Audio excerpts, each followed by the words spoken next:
Shoegaze and grunge, two genres of music that emerged in the late 1980s and have stylistic origins from alternative rock. At first glance, it may seem like there are only some minor differences between the two genres. When looking into the dichotomy between the two genres further, I became more intrigued by the differences between them, so today I'll be comparing the two genres, discussing their origins, musical qualities, and key influencers. Before we begin, I would like to acknowledge that I got this idea from a YouTuber called Mr. B. As a history video producer who has an excellent series that compares two different cities, states, or nations, I thought it would be interesting to apply this dynamic to two different genres of music. I recommend checking his channel out if you are like me and love learning about history. Alright, without further ado, let's begin.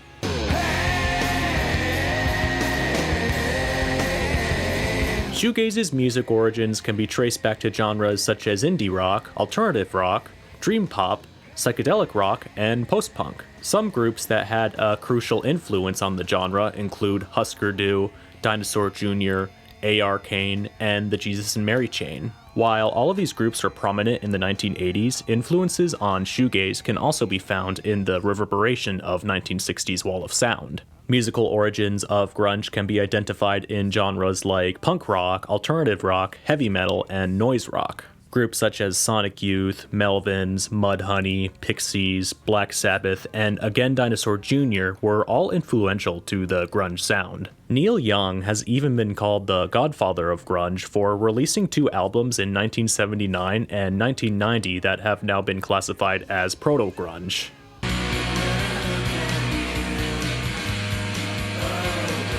The term shoegaze originates from the publication Sound and NME. It was based on the tendency for guitarists to be looking downwards staring at effects pedals during their gigs. However, some musicians who were classified as shoegaze artists found the term to be a pejorative, most notably Mickey Bereni of Lush. Grunge is a term that has been used to describe bands dating back to the 1960s and is slang for dirt, or something that is repugnant.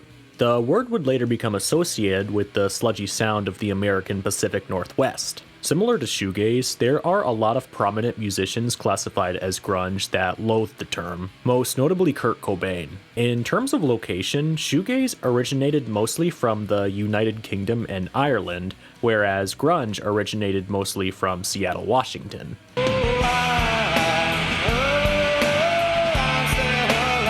Shoegaze music isn't exactly known for its lyricism. One key feature with many shoegaze songs is the de-emphasis on vocals, treating the voice as another instrument in overwhelming waves of sound. Oftentimes, lyrics are difficult to hear and are sometimes speculated to be completely random or meaningless. When lyrics can be made out, themes of melancholia, introspection, and sentimentality can be observed. On the other hand, themes and lyricism play an essential role in grunge music. Lyrics tend to be easier to make out when listening to grunge and often invoke themes including nihilism, angst, derangement, and desire for freedom.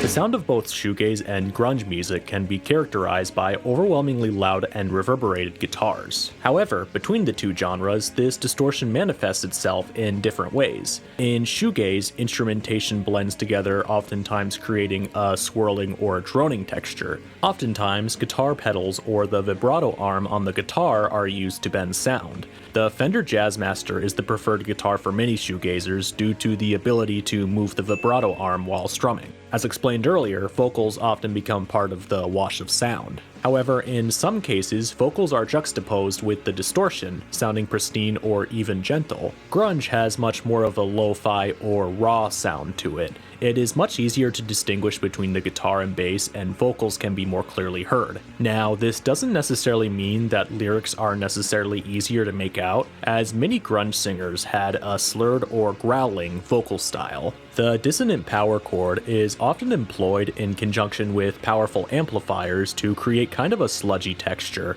Oftentimes, guitars are downtuned to create a feeling of darkness, which may be enhanced with a ponderous or sinister bass line.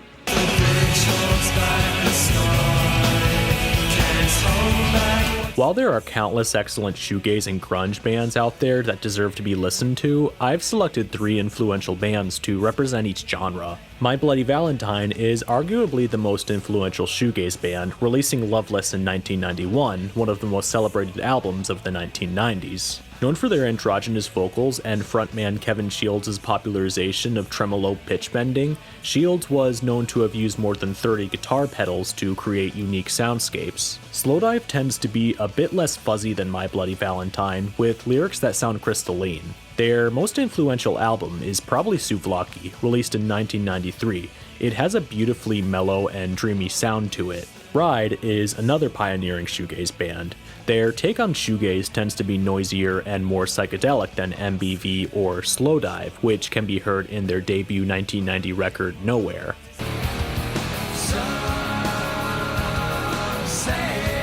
In grunge music, Nirvana is probably the most popular band. Releasing Nevermind in 1991, the same year as Loveless, the album was a cornerstone of the grunge genre. Notable for often following a quiet, loud, quiet dynamic between verses and choruses, one can hear that Nirvana's influences are rooted in punk. Alice in Chains is another prominent grunge group, and they definitely have a heavier sound when compared to Nirvana. One can tell that their influences are in heavy metal and occasionally the blues. Their most acclaimed release was the 1992 album Dirt. Then there is Soundgarden, who oftentimes fuses grunge with alternative rock and occasionally stoner rock. Their 1994 album Super Unknown is probably their most commemorated release. Black hole sun, won't you come? As sort of an honorable mention, the band Swervedriver really had one foot in the shoegaze camp while having the other foot in grunge. While they are probably closer to shoegaze than they are to grunge, they really do create a unique fusion, especially in their 1993 album Mezcal Head. One stark contrast between the two genres can be observed when examining commercial success. Shoegaze wasn't nearly as popular as grunge. For example, Loveless only peaked at number 24 on the UK album charts, while Nevermind peaked at number 7. Loveless didn't even chart in the United States, while Nevermind was a number 1 album there. Grunge music kind of developed its own subculture and fashion. Both shoegaze and grunge had relatively brief periods of success, with the former probably being slightly shorter than the latter. Shoegaze was most popular in the late 1980s and early 1990s, but was quickly pushed aside by both grunge and Britpop. Grunge, on the other hand, was most popular between the early to mid-1990s, but would fizzle out after bands like Soundgarden and Screaming Trees went on hiatus from releasing records and Kurt Cobain's suicide.